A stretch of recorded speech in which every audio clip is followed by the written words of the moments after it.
Uang asuransi Vanessa Angel dikabarkan sudah cair, akan tetapi tak jelas di mana uang tersebut berada.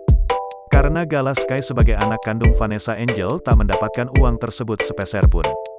Beberapa spekulasi muncul bahwa uang $1,5 miliar itu telah dikantongi Dodi Sudrajat. Puput Sudrajat mengatakan jika uang asuransi Vanessa Angel sebesar Rp530 juta dicairkan ke rekening Dodi Sudrajat. Puput juga menyindir Dodi Sudrajat bak tidak punya hati nurani lantaran tidak memberikan sepeser pun uang asuransi itu kepada sang cucu, Gala Sky Andriansyah.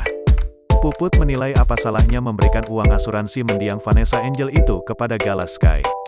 Akan tetapi, Dodi Sudrajat justru disebut menghabiskan uang tersebut untuk keperluan pribadinya dan berfoya-foya.